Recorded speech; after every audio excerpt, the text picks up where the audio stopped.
Assalamualaikum warahmatullahi wabarakatuh dan salam sejahtera kepada semua penonton channel Studio and Exploration dalam rancangan Eksplorasi Misteri Mistik. Saya Nazri Saleh, hos anda. Hari ini saya bawakan anda kepada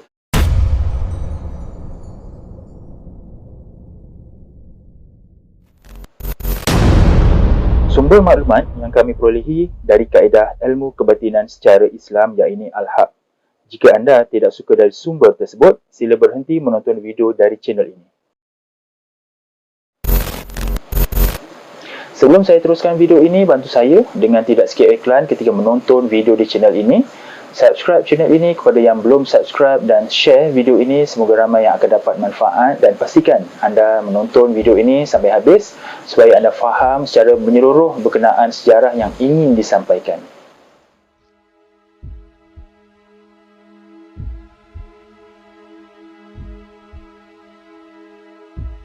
Segelintir penduduk Iban di Sarawak percaya bahawa legenda buaya raksasa Bujang Senang yang berganas di Sungai Batang Lupar, Sarawak sekitar 1980-an berasal daripada seorang manusia yang disumpah menjadi haiwan ganas berkenaan. Ia dikatakan wujud 200 tahun lalu. Mengikut mitos lama masyarakat terbabit, asal buaya jelmaan itu ialah pahlawan Iban yang berasal dari Saribas bernama Simalungun yang menyerang penduduk di sekitar Batang Lupar. Simalungun digambarkan seorang yang kebal, malah diangkat sebagai jaguh ngayau, iaitu tukang potong kepala. Apabila Simalungun membunuh musuhnya, satu kampung akan ketakutan. Penduduk Batang Lupar tidak mampu menahan derita melihat pertumpahan darah, lalu merayu bantuan isterinya. Isteri Simalungun yang kasihan dengan tangisan dan penderitaan orang kampung membuka rahsia yang tertutup rapat, di mana satu-satunya kelemahan kuasa kebal Simalungun. Maka isterinya membuka rahsia kelemahan Simalungun itu. Katanya, bawalah dia ke Sungai Batang Lupar kerana air di situ satu-satunya yang melemahkan kekebalan Simalungun. Apabila tubuhnya terkena air, seluruh kuasa dan kekebalan akan luntur, kata isterinya. Tidak lama selepas itu, penduduk Batang Lupar berkumpul beramai-ramai untuk menyerang Simalungun dan mengheretnya ke sungai. Mereka memotong kepala Simalungun dan mayatnya disemadikan secara terbalik di tebing sungai berkenaan. Tetapi tiada siapa menyangka di dasar Batang Lupar ada dewa yang mengalu-alukan kedatangan Simalungun. Dewa sungai menjelmakan Simalungun kepada seekor buaya putih gergasi. Di sinilah bermula dendam Simalungun, iaitu dendam seorang suami yang menjelma menjadi seekor buaya, kemudian memburu musuh dan keturunan yang mengkhianatinya. Buaya jelmaan itu berkenaan akhirnya dikenali sebagai Bujang Senang dan menjadi igawan ngeri penduduk sekitar Sungai Batang Lupar apabila dipercayai membaham lebih 14 penduduk Iban sejak 1940-an.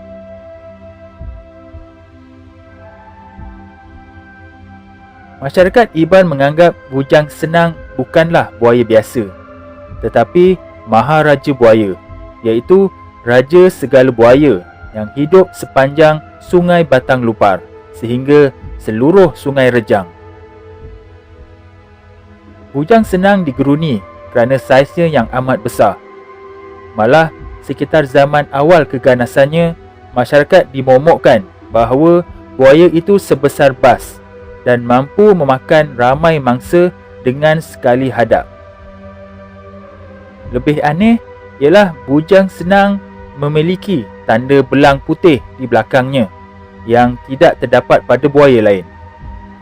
Walaupun buaya raksasa itu didakwa sudah mengganas sejak 1940-an, kisah legenda Bujang Senang mula mendapat perhatian apabila ia membaham penghulu bagan dari Rumah Panjang Pali di Sri Aman pada 1982. Mengikut cerita, penghulu bagan bersama abangnya menangguk udang apabila bujang senang menyerang dan membaham tokoh pemimpin itu sebelum mengheretnya ke dalam sungai. Abangnya cuba menyelamatkan adiknya tetapi gagal, dan ketika itulah beliau menyedari wujud belang putih di belakang buaya besar yang menyerang mereka. Serangan itu menggemparkan penduduk dan operasi mencari mayat penghulu bagan dilakukan selama 5 hari, tetapi hanya badan mayat lelaki itu saja yang ditemui. Polis Sarawak melancarkan operasi buaya ganas di sungai besar di negeri itu seperti Batang Sadong, Samarahan, Lupar, Layar dan Saribas, tetapi bujang senang gagal ditemui. Kemuncak keganasan bujang senang berlaku pada 20 Mei 1992 apabila menyambar mangsa ke-14, iaitu Dayang Anak Bayang berumur 20 tahun. Ketika gadis Iban itu menyeberangi Sungai Pelaban bersama ibunya.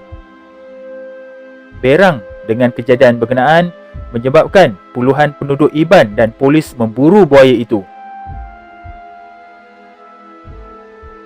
Pada hari kejadian, selepas 4 jam menjejaki bujang senang, buaya ganas itu berjaya dikepung di kawasan sungai, tetapi cubaan membunuhnya menggunakan lembing dan peluru gagal. Benarlah, ia bukan buaya biasa kerana tidak load lembing dan peluru. Penduduk kemudian sepakat memanggil seorang dukun Iban. Dukun berkenaan menyediakan 40 paku sepanjang 10 cm dan menembak ke tubuh bujang senang. Akhirnya, tamat riwayat bujang senang pada Mei 1992, tewas di tangan seorang dukun. Namun, legendanya masih hidup sehingga hari ini. Setiap kali ada serangan buaya, pasti ada yang menganggap keturunan bujang senang yang membalas dendam.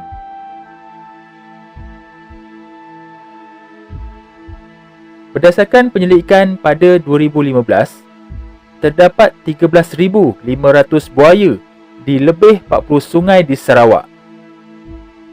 Jika meneliti misteri dan cerita legenda membabitkan bujang senang, pastinya timbul kesangsian di kalangan masyarakat berhubung kesahihan dakwaan asal buaya berkenaan sebagai manusia yang disumpah. Golongan skeptikal pasti menyangkal dakwaan itu dengan hujah mereka tidak pernah melihat peristiwa mistik seperti itu berlaku. Bagaimanapun, ada pihak meyakini asal legenda berkenaan sebagai benar dan berlaku membabitkan unsur kuasa gaib. Akan tetapi, berbeza dengan makhluk mistik naga atau haiwan misteri Bigfoot, hakikat wujudan buaya raksasa itu sememangnya tidak dapat dinafikan. Hal ini terbukti apabila bujang senang berjaya dibunuh dan jasadnya dipertontonkan kepada umum manakala gambarnya disiarkan di akhbar.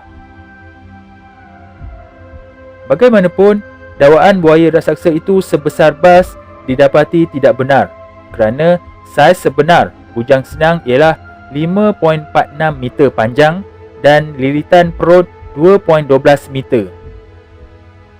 Walaupun tidak sebesar bas, saiz bujang senang itu tetap diiktiraf sebagai buaya raksasa. Dalam ulasan pada sebuah akhbar, Jabatan Muzium Sarawak mengakui sungai di negeri itu memiliki banyak sarang buaya dan wujudan buaya besar dianggap sebagai lumrah alam yang biasa di kawasan berkenaan. Kesimpulannya, bujang senang hanyalah seekor buaya biasa bersaiz besar dan reputasinya dikenang lantaran ia membaham ramai manusia. Keunikan bujang senang berbanding buaya lain ialah belang putih di belakangnya yang berkemungkinan disebabkan mengidap penyakit genetik separa albino.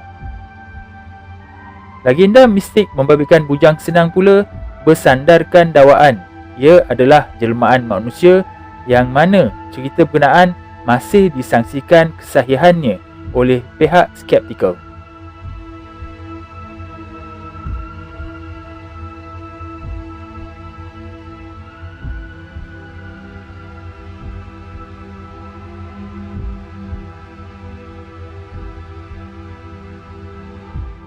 Jadi itu saja video untuk kali ini, diharap dapat memberikan sedikit pendedahan kepada generasi kini dan akan datang, juga memberikan sedikit maklumat kepada pengkaji dan peminat sejarah supaya dapat merungkaikan lagi sejarah ini. Jangan lupa sertai ahli member channel Eksplorasi Misteri Mistik ini dengan klik pada butang join di bawah video ini atau klik link pada ruangan description. Terdapat 4 pilihan peringkat package yang disediakan. Untuk penerangan lanjut, sila klik join sekarang dan anda akan dibawa kepada video penerangan berkenaan package-package tersebut. Jadi sampai di sini saja video untuk kali ini dan jumpa kita di episod akan datang yang lebih menarik insya-Allah. Assalamualaikum.